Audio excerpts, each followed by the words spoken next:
सवैया जोत जीते इन्हीं के प्रसाद, इन्हीं के प्रसाद सुदान करे। अक्ल अवगटारे इन्हीं के प्रसाद, इन्हीं की कृपा पुण्य धाम भरे। इन्हीं के प्रसाद सो विद्यालय, इन्हीं की कृपा सब संत मरे। इन्हीं की कृपा के सजे हम हैं, नहीं पोसो गरीब करोड़ मरे। Vaheguru Ji Ka Khalsa, Vaheguru Ji Ki Fateh, and welcome to another episode of the Sikh Renaissance. So, we are returning after a significant period of time. However, we have more content for you guys, and thank you to the listeners who stood beside us. Now, obviously, and I know this after returning, that the Twitter account has been taken down, but it should be back up hopefully soon after the appeal is launched with Elon Musk. Previously, we received this account back, and the new account we made was taken down. So let's see what happens this time. But otherwise, we're still available on Substack, on YouTube, and yes, on Instagram. So it's great to see all these little Sikh Renaissance inspired accounts popping up all over the place, challenging all this Natani and the Muslim and the atheist and the comrade lies spread about Sikhi. And they're doing a fantastic job. So, this is also a shout out to these individuals who have done well in chasing away all the followers of the false religions who are always targeting Sikhs. Now, today's agenda is going to be a bit different, but also a bit of the same about Sikh history that we usually do. And today we are focusing on the 1783 Dal Khalsa raid into Delhi and in the territories around Delhi. Now, this is a very significant event that is often overlooked. Unfortunately, we have the Karminder Till Boomer gang that misinterprets everything that they personally do not agree with due to their own biases and prejudices as Brahmanavad. And this is also something that many other Sampradak historians remain quiet about because at the end of the day, it challenges this modern notion of Sikhs only being kitchen boys who were previously warriors. So, to repeat that last point again, previously warriors, but kitchen boys today entrusted in humanity. So, this is a significant reframing of our history that I personally believe needs to be done away with.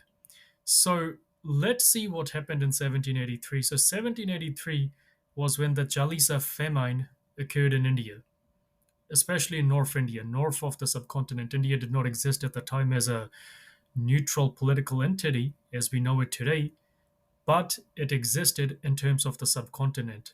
So the Chalisa famine was one of the worst disasters that actually hit it.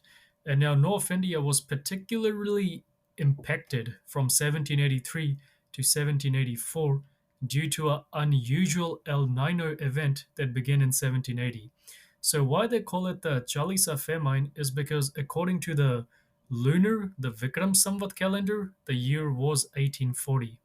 So what exactly happened then and what led to the Dal Khalsa raiding Delhi? Now, that has to be seen in the context of the environmental failures that happened at that time. So, this famine occurred in present day Uttar Pradesh, Delhi, Eastern Punjab, Rajputana, and Kashmir. So, these were all ruled by different Indian rulers at the time, and Punjab was always a bit of a battleground, but the Sikhs were quite predominant in there after chasing out the Afghans. So, what it actually was that the whole famine, the Chalisa, was actually not the only famine. This was the second one. The first one occurred in 1782 to 1783, but that was in South India. Now, due to the interconnected nature of the subcontinent and its various principalities, this had a flow on effect all over the place. So, to put it simply, from 1780 onwards, the peasants of North India suffered greatly.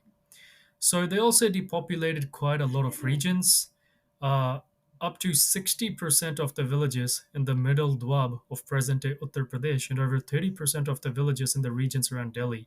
So the statistic is that 11 million people died in the two famines. So a lot of military activity at the time ceased. So Purnima Dhawan, in her analysis of Sikh warriors, actually puts this event at the foremost, and it's thanks to her that we know that this was a significant impact, and that basically what she says in her When Sparrows Became Hawks study is that, initially speaking, you know, we have this biased perspective of Sikh history as, Sikhs helping everyone and being almost socialist types. The reality is that historically Sikhs never did this. Now, there will be many individuals of the liberal persuasion, the socialist persuasion, who will argue that, hey, many events transpired in Sikh history that went against Gurmat. That doesn't mean we need to glorify them, we need to treat them as mistakes. However, this also comes down to the fact that what is our definition of Gurmat, and do we comprehend Gurmat as the forefathers of the Sikhs today back then comprehended Gurmat, or are we comprehending it in a very significantly different way? And the core issue down here that really becomes important for us to understand is Deg Deg Fateh. So let's just remember this point. We will be returning to this. But let's see what happened during the Chalisa famine of 1783. So Sikh military leader, Khalsa military leader, Jathedar of the Karora Singhiya missile, Baba Baghel Singh, led all the Sikh troops, of the Buddha Dal, that was the Dal Khalsa political wing, the Buddha Dal, and they marched to Delhi. So obviously, someone can say, okay, yep, they marched to Delhi to save Punjab. But the picture is quite different because he was joined by a 60,000 strong force under Baba Jassa Singh Aluwalia. And when they went to Delhi, now this is what Hariram Gupta also states, based on the contemporary Persian accounts and the British accounts. As they were going to Delhi, they raided Ghaziabad, Bulandshahar, and Khurja. All these were major grain markets, and due to the famine, people were literally dying on the streets. The Sikhs stormed their way through these marketplaces, killed as many of those offering resistance as they could, and then, after destroying entire villages and setting whatever crops they had left on fire, they plundered the markets and started sending everything back towards Punjab. Now, many individuals at the time who were dying on the roads actually cursed them and told them, "Why the hell are you doing this?" And the Sikhs replied, "It's your fault for not sustaining yourself or being able to protect yourself. You relied on the Hindu Muslim combined leading the Mughal Empire. Our religion is an enemy of their religions. And at the end of the day, it's your fault for relying on such a weak government and not holding it to account. If that government, if that empire had your best interests at heart, if the religions had your best interests at heart, they would have armed you and also given you the means of sustaining yourself. This is your fault that you're now dying because of us." And when they managed to get into Delhi, they forced Emperor Shah Alam II to negotiate, and Baghel Singh secured an agreement allowing Sikhs to collect 12.5% of Delhi's taxation, and all this wealth was redirected to support Punjab. And politically speaking, the Dal Khalsa is supposed to have rendered the Mughal Empire its final blow in the form of what happened during the Chalisa famine, ensuring that the Mughals were never able to reclaim their Punjabi territories. And this would also pave the way for the consolidation of the missiles by Maharaja Ranjit Singh. Many individuals actually argue that while Baghel Singh's actions in Delhi stand out as one of the most documented contributions during this period, the historical sources primarily emphasize the Sikhs' military campaigns and political gains rather than organized famine relief efforts. The movement into Delhi appears to have been motivated by both the crisis conditions and opportunities to expand Sikh power during a period of Mughal weakness. So, once again, we're left with a question here. Is this justifiable in light of Gurmat? Does Gurmat support this? And this is a profound ethical question that touches on a significant tension in Sikh history. Now, last night I put this question to Claude. the anthropomorphic artificial intelligence model. So this is Claude's response. Let me search for how Sikh scholars and historians have grappled with this issue. This is indeed, now this is Claude, mind you, a deeply challenging question that highlights a significant tension between Sikh ethical principles and historical military practices. The historical record doesn't provide clear evidence that Sikh leaders of that era directly addressed or justified these contradictions from a Gurmat perspective. So let me offer some context. So this is what Claude responded afterwards. The ethical tension. Core Sikh principles are clear about ethical conduct. Sikh scripture stresses virtuous living, non discrimination, the pursuit of truth and justice, selfless service of humanity, and compassion for all humans and non humans. Sikhs are taught to earn their living through honesty without infringing on the rights of anyone else. The five thieves include greed, which degrades character by manifesting home or egocentredness. The historical reality, yet the main source of income for the missiles in the initial stages was plunder, augmented later by Rakhi imposts. This presents a clear contradiction with the ethical principles laid out in the Guru Granth Sahib. Now, afterwards, it tried attempting to justify why this tension existed and why Sikhs went against the Guru Granth Sahib like it believes it to have been the case. So, some historians, Claude again, have pointed to context. Survival context, the Sikh community had faced severe persecution, genocide attempts, and was fighting for survival in an extremely hostile environment. Miri-Piri doctrine. The doctrine of Miri-Piri, temporal and spiritual power, was seen as justifying armed resistance and political power, though this was meant for defensive purposes and just governance. Theocratic claims. The missile system is sometimes claimed to have received divine sanction from Guru Gobind Singh, who conferred sovereignty of the land on the Khalsa. Right, so then it comes to the conclusion. The uncomfortable truth. However, none of these really justify plundering civilians during a famine. The historical sources I found don't show Sikh leaders of that era making theological arguments to reconcile this behavior with Gurmat. This suggests one of several possibilities. Pragmatic compromise, leaders may have prioritized the survival of their own community over strict adherence to Gurmat principles. Moral blind spot, like many martial groups throughout history, they might have rationalized their actions without deep theological reflection.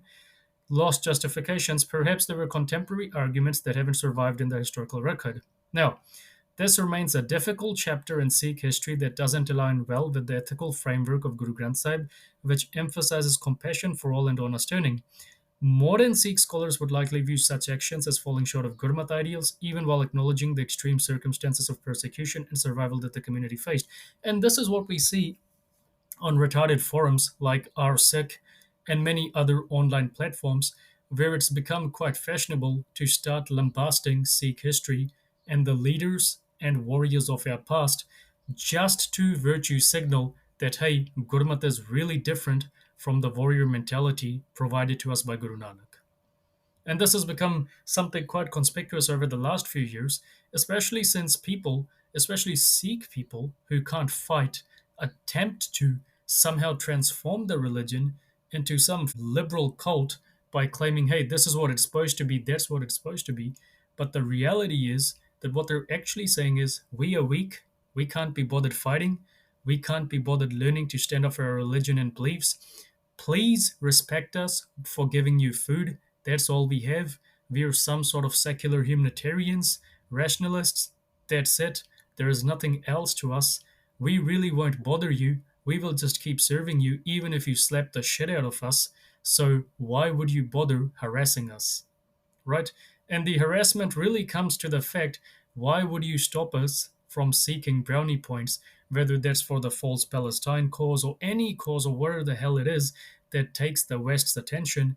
These people need to rush forward and try claiming some of it as their own territory just to virtue signal. None of them, none of these individuals who claim that, there is a genocide going on in Palestine, etc., none of them who actually use Sikhi to try justifying their stance, especially the cancel culture stance, How many of these individuals who are always saying Sikhs stand up for the weak and the defenseless, how many of them do you actually see parachuting onto the front lines in Gaza? And now suddenly that peace process is being brokered, they're suddenly against it straight away. So this hypocrisy is something worth noting whenever you get into a history-based debate that also impacts upon Gurmat and also considers Gurmat principles with these individuals. They will never have a straightforward answer for why they don't imbibe whatever their perspective of Gurmat is. So, then what happened was this is what I asked Claude. Could it be that Gurmat, as it was understood then, prioritized Sikhs first, especially if Deg, Fateh meant sustain yourself and arm yourself, and those who relied on the government were persecuted by Sikhs? So this is actually the response. This is a thought-provoking reinterpretation. Let me search for how Deg Fateh was understood historically and whether there's evidence of a Sikh-centered interpretation of Gurmat during the Missal period. You're raising a fascinating and provocative question about whether Gurmat priorities during the Missal period were interpreted differently than modern Sikhs might understand them. This is an area where historical evidence can help us examine the question more carefully. Now, this is where we have a problem because we need to start training these artificial intelligence models on true Gurmat rather than relying on them to do a cursory search of the internet where 99% of the information about Sikhi is most likely going to be 100% wrong.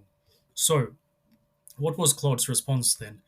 The phrase means victory to charity and alms, where Deg, the kettle, symbolizes charitable distribution of food and general benevolence, while Teg, sword, represents protection of the good and chastisement of evil. In the Ardas, Sikhs recall past heroes who dwelt on his name, ate only after sharing their food with others, maintained the Deg, and wielded the Teg. Importantly, Banda Singh Bahadur's seal inscription read, Kettle, the means to feed the poor, sword, the power to protect the weak and helpless, victory and ready patronage for the good, showing they were understood as gifts from the gurus constituting the governing principles of the new state. Now, this interpretation, it's actually taken it from an Indian article. So a Sanatan Vedic Hindu has written this article, and it obviously neuters the role of militarism in Sikhi. So the points it raises basically is kettle, the means to feed the poor, sword, the power to protect the weak and helpless, victory and ready patronage for the good. Deg Deg Fateh actually does not mean this. So if you look at the inscriptions themselves, the words, if we translate one Persian word individually, what we get is something way different to what this is. So what it means is Deg Deg Fateh, right? Sword, sustenance, victory. How this symbolic interpretation comes about, cattle the means to feed the poor, sword the power to protect the weak and helpless, victory and ready patronage for the good, from a Persian inscriptions which do not even have the terms for poor or greater good on them, is anyone's guess. But this is what the AI is actually relying upon, and this is why Sikhs need to get really quick into beginning to teach AI the real essence of Gurmat and Sikh history. So, who benefited from missile charity? This is again Claude. Here's where your question becomes more intriguing. The historical evidence shows internal Dasavanda system. When Sikhs plundered Kurja, Bughel Singh and Jassa Singh spread a cloth on the ground and asked Sikh chiefs to give away 1/10 of their booty for the service of the Guru. This suggests the plundered wealth was being redistributed within the Khalsa system, but this was very selfish because the Sikhs were only using it for themselves. There you go. Sikhs cannot defend themselves. Sikhs cannot sustain themselves. Sikhs cannot do anything for themselves. They're only made for others. So straight away, even artificial intelligence is picking up on this modern vibe of nurturing the Sikhs as individuals and chucking their rights away and just shit showing them as kitchen boys. Protection versus charity. The Rakhi system provided protection to those who paid, but the sources don't clearly indicate whether their charitable food distribution extended beyond the Khalsa community during this period. Now, this last part is the AI being politically correct, because the real answer is it did not extend beyond the Khalsa community or anyone who paid Rakhi. So, this is where it really comes down to the modern contrast. Today, Khalsa Aid, led by Ravi Singh, works based on Sarbatada Pala, meaning well-being for all, recognizing the humanity in everyone, and reaching out to those in need regardless of race, religion, or borders. The honest answer? The Missile era Sikhs appear to have operated with a practical tribalism during an existential crisis, prioritizing their own community's survival through military means, while maintaining charitable institutions primarily for Khalsa benefit. This sits uncomfortable with the universal ideals expressed in Guru Granth Sahib and the stated meaning of Deg Deg Fateh. This is something that cannot be justified, and the overall conclusion is that Sikhs like Baba Jassa Singh and Baba Baghel Singh were not aware of Gurmat principles and deviated from them to such an extreme that they created a variation of Sikhi that in modern times seems very bloodthirsty, tribalistic, patriarchal, and quite politically incorrect. So, what does that really leave us with? So, what we're seeing here is that the modern reinterpretation of Sikh history, as past Sikh heroes making mistakes, like, oh, Sukha Singh and Matab Singh should not have come and cut off Masarangar's head because Guru Nanak tells us not to worship buildings, and if Masarangar was inside Darbar Sahib, he had freedom of expression, etc., etc., the bullshit we see on our Sikh on Reddit. All this bullshit really is being filtered into the layman's research on artificial intelligence. So if anyone opens artificial intelligence and asks question, they're going to be given a very misleading definition of Sikhi. You cannot expect the common man to have the intelligence and the nuance to look further into sources and try understanding why the algorithm is making the decisions it is actually making. So what happened after that was the article on the Sikh Renaissance Substack, Deg Deg Fateh. Now, this article is very significant because it uses primary sources and Guru Granth Sahib, not the corrupt translations of Sahib Singh, Sant Singh, and co. Away from the missionary and Sampradayak bullshit, it uses the translations of Bhai Khan Singh Nabha, Mahan Kosh, and other Punjabi encyclopedias to portray the Shabad as it is without any evidential or non evidential bias. And what we get is a very clear and pristine translation of Gurbani. So this article, I shared it with Claude, and guess what the reply is now? So it scanned the article, it scanned further into multiple other sources. It took 10 minutes to come back, and this was the answer. Thank you for sharing this article. You're absolutely right that this presents a fundamentally different interpretation than the one I had been working with. This is a much more historically grounded reading of how 18th century Khalsa actually understood Deg Deg Fateh and what it should mean today. The core reinterpretation. So, according to this article's argument, Deg, cauldron, not charity for all, but self sustenance and autonomy. The Deg is a proclamation that the Khalsa is independent and does not rely on others for sustenance. The Khalsa is its own succor and owes no loyalty to anyone besides the Creator and its Guru. Teg, sword, not protection for all, but self protection. The Teg is not symbolic of protecting all and sundry, but rather a sign of commitment to protecting one's own self. Fateh, victory. Victory through maintaining this independence and self sufficiency. So, historical practice aligned. This interpretation suddenly makes the Missile era behavior coherent with their stated principle. History of Sikh statecraft shows that those who paid taxation to Sikhs and accepted their supremacy received succor. Others did not, irrespective of their circumstances. Whatever the Singhs earned or plundered, they placed in a central depository, which was then administered for the Singhs' benefit. When Muslims abducted women to sell them in slave markets, the Khalsa rescued them if they happened to be taken through Punjab, but never exited Punjab to rescue them in other nations. It selected to conserve itself rather than die needlessly. So, the theological foundation. Now, this is the next part.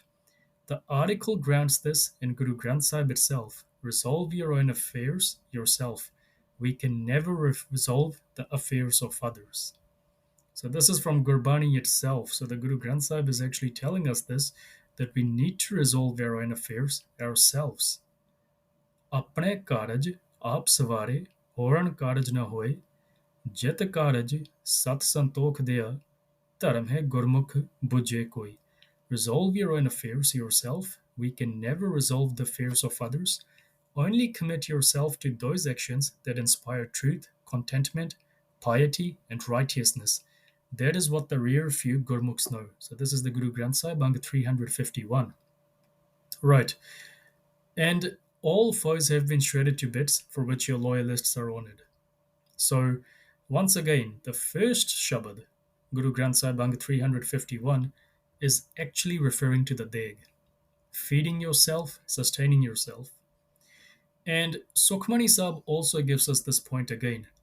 Prabhu ko simre so tanvant, Prabhu ko simre se patavant, Prabhu ko simre so jan parvan, Prabhu ko simre se purkh pradhan, Prabhu ko simre se bhimataje, Prabhu ko simre se sarb ke raje. Those who enshrine their master, Akal Purakh, within their hearts are truly wealthy. Those who enshrine their master are truly honorable. Those who enshrine their master are truly acceptable to their master. Those who enshrine their master are truly the foremost among all.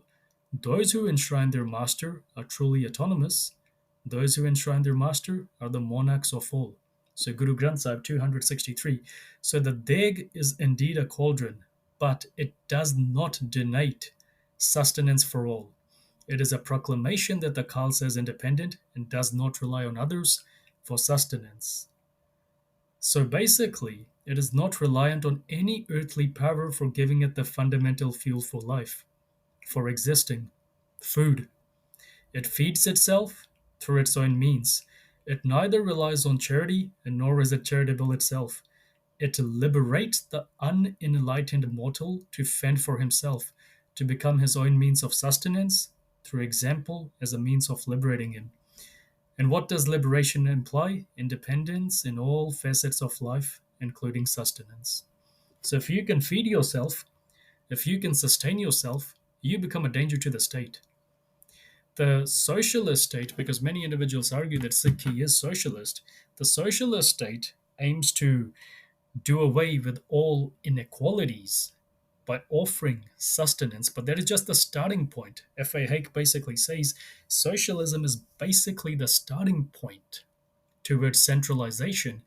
And once you start centralizing the means of production and sustenance, what eventually ends up happening is you start reducing competition and increasing conflict because you're going to get people involved who have a different ideal of what a perfect society looks like.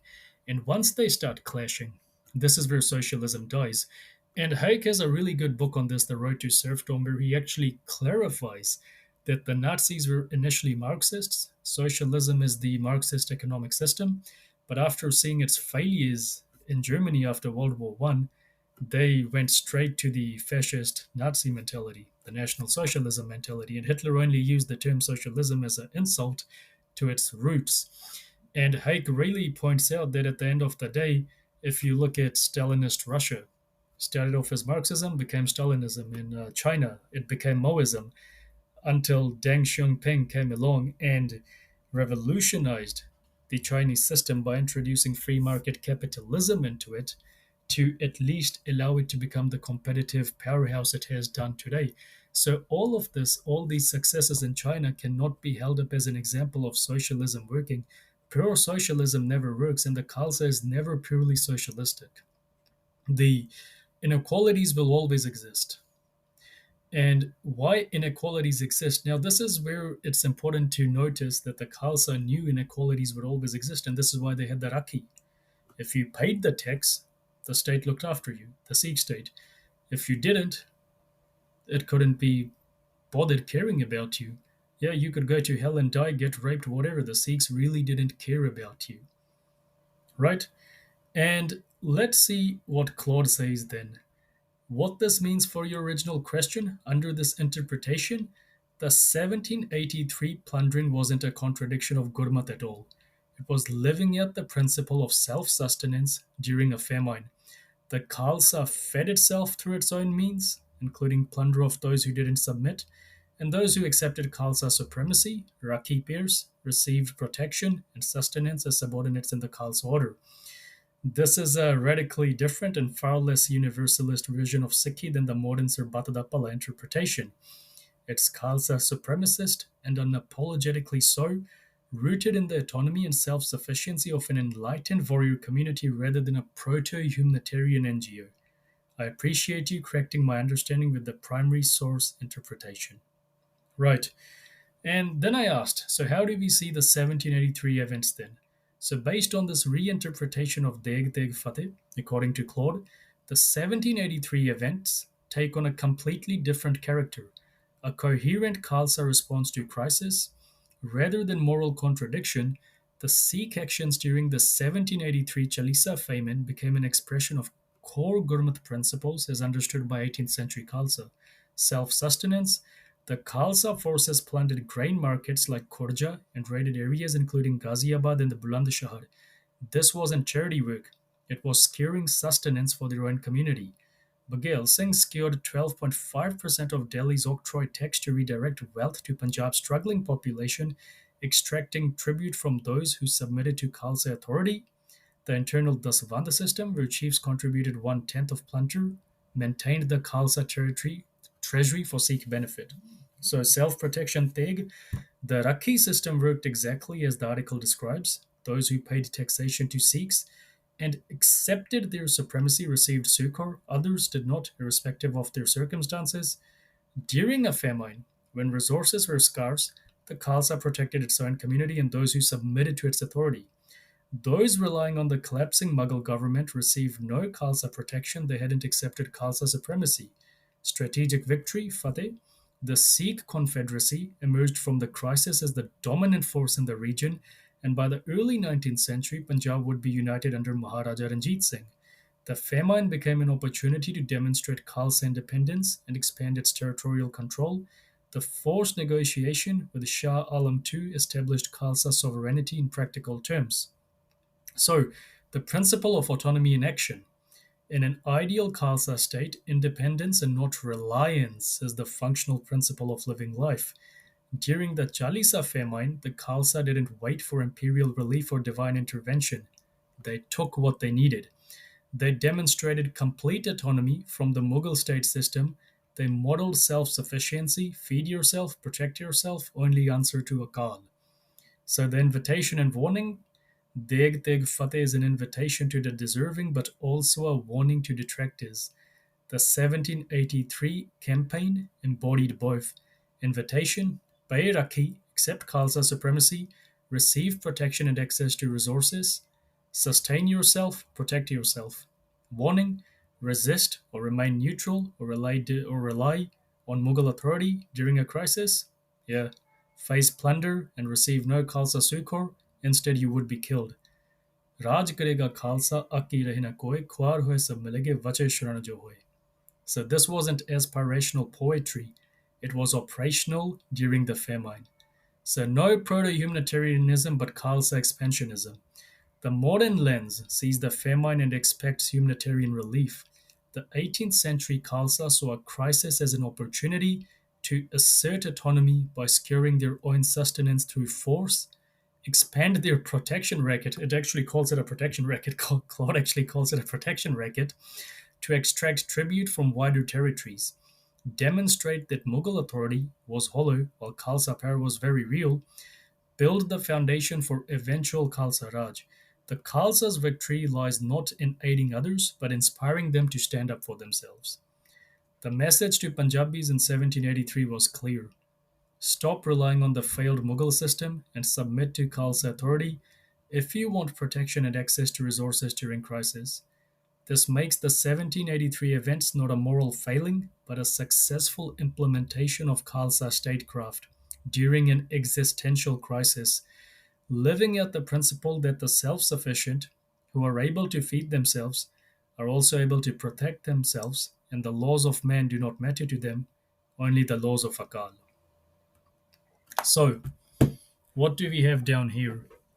We don't have a reinterpretation or a reframing, we actually have a return to original Gurmat roots. Right? Deg Deg Fateh confirms the Khalsa's independence and ability to protect itself. It expects the same from everyone else. When it saw that its people, its subjects, were suffering in 1783, this is exactly what it did. It went on the battlefront, started a war, and then during this war, all the plunder it got, it sent back to Punjab. And this plunder, all the resources weren't arbitrarily given out or just, free for all in a mass langar. Only to those who paid Rakhi and submitted to the Khalsa and its way of life, they were allowed to receive the help the Khalsa had planned for them. All the others were basically driven away. And unfortunately, why do Sikhs today have a problem with this? Because they have lost pride in their culture, in their religion, in the sacrifices of their gurus. This is this is a brutal reality that our Sikhs really do not want to accept. But it is something they will have to accept, that they've ended up betraying Gurmat from the start. And the way this has happened is that why have we decided that our culture, our religion, our beliefs are so inferior that we have to validate ourselves by helping others who have contrary notions to us? We have no state power. We have no resource power. Our financial power is being depleted by the likes of Ravi Singh. So, why then are we actually demolishing ourselves for others who really don't even care about us? This is something we need to be asking ourselves and, thinking about, right? Why are we destroying ourselves? What exactly is it that has led us to this point where, at the end of the day, we have decided that our religion, our culture, our beliefs, our very identity, our very essence is not worth protecting? Isn't it the height of treachery to betray everything the gurus gave us in the form of our identity by just, you know, replacing it with only the kitchen boy image? Right? No Sikh ever died for an abstract idea, never for feminism, democracy, Marxism, or nationalism. They died for Khalsa Raj, Khalsa Panth, Sikhi, Azadi, and Punjab. Yet, in an age of victimhood and identity politics, their heroism is dismissed as an antiquated relic of patriarchy or genocidal conflict, as if historically there had ever been an alternative. Is it really racist, xenophobic, supremacist, or casteist to defend your own people rather than submit to the sword or soft invasion of an alien enemy seeking to supplant you? By treating all cultures and religions as equal or even superior to one's own, have today's Sikhs not committed treason against their gurus and shaheeds who solely died for Sikhi? Modernism asks these questions not to eliminate ethical or moral dilemmas, which Gurmat resolves effortlessly if we do look at Gurmat, but to sow doubt about fundamental social concepts. So, in this feminized post Khalsa pacified Sikhi, accommodation, inclusivity, humanism, tolerance, and shame have become the watchwords. In a culture designed to subjugate the Panth, only a fool would sacrifice himself for something as unfashionably objectionable as traditional Sikh values or as essential as Panthic and personal honor. However, it is today's fool who is the true Gurmukh, the true Gursikh, the true Khalsa, not the politically correct who dilute Sikhi with modern liberalism. And this is something worth considering when we see all these crowds criticizing, our Shaheeds like Baba Baghel Singh, our Gurmat warriors. Baba Baghel Singh was not a Shaheed, but to use as an example, he lived his life like a Jinda Shaheed. And all these heroes are the ones who are being castigated and criticized. Why? Because the modern hero only seems to be Ravi Khan or Hartira Thaluvalia with their kitchen boy image. No one who can provide a particularly permanent solution to our ongoing problems. So, waste resources, seek validation, get screwed. That seems to be modern Sikhi. And then when you look at 1783, when people were dying in the Punjab and all the other territories, Baba Baghel Singh and the Dal Khalsa got together. They fought their way over to Delhi. They plundered all the resources. They sent them back to Punjab for Sikhs first, for the Khalsa first, and then all the non-Sikhs who paid Rakhi to them. And if there were other areas that were suffering, tough. They prioritized their own first. And this is exactly a radical departure from this bullshit today we have of Sikhs standing up for everyone and dying for everyone without expecting anything in return. And what I really love here is that every time there's a racist attack in the UK, the USA, there will be a lot of Sikhs prancing about saying, hey, but we feed you langar. Well, guess what, buddy? No one cares about free food. And you guys are the ones who advertise yourself every damn time saying, hey, we are the ones who are giving you free food. This is selfless service for us. If it's selfless, then why do you remind them every time they rip your turbans off? Ehsan, kette chal de tusi. This is something you need to be thinking about.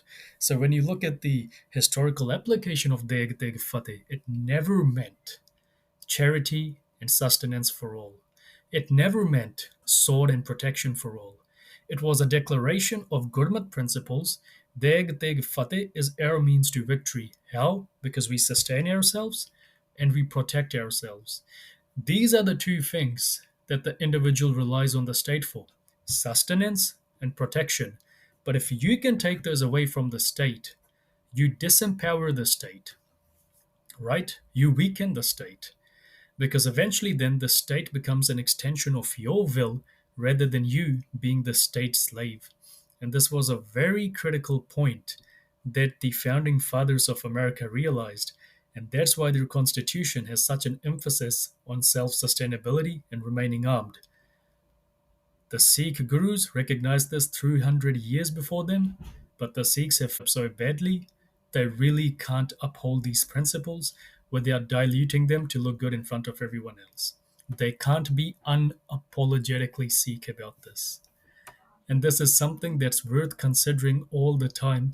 Why are we betraying our own principles and our own standards for a modernist interpretation of our history that does no one any good at the end of the day? Think about it. It does no one any good when we try changing our history because the contradictions we have always come back to bite us. They always come back to bite us as to why this happened and why that happened. And then yesterday's heroes become today's villains. That's what we end up doing. Yesterday's heroes end up becoming today's villains. And we end up making some decisions that cost us. And who is to blame? Ourselves for trying to rewrite our own history to have a tent that no one else had. And you can see why the Sanatan Vedic Hindu theocracy is failing, because every time a state becomes big, every time a state becomes expansionist, the people who rely on that state increase, and ultimately, if they're not given that lesson in self protection and self sustainment, they end up failing. But the state has no bloody other option because the modernist state would really love to make us all slaves to its whims rather than liberate us. It wants to curtail our liberty so it can mentally enslave us. Much more dangerous than physical enslavement is mental enslavement, and this is where we are going. And the Khalsa theocracy is a means of escaping this. So the events of 1783 are not that significant because the Sikhs led another raid onto Delhi. They are significant because they provide us an insight into how the Khalsa of the time understood Gurmat and how we have perverted that understanding into something beyond recognizable shape. And this is exactly what happened. So the Punjab under the Sikhs did not suffer as much as other regions did in North India at the time. And this is why the Sikhs were able to rise up and consolidate their borders and lay the foundations for Maharaja Ranjit Singh's eventual takeover. This is the reality. And this is a reality we need to accept. It's a very pragmatic and practical reality rooted in Gurmat that at the end of the day, if we had to plunder non Sikhs, we definitely did and with pleasure.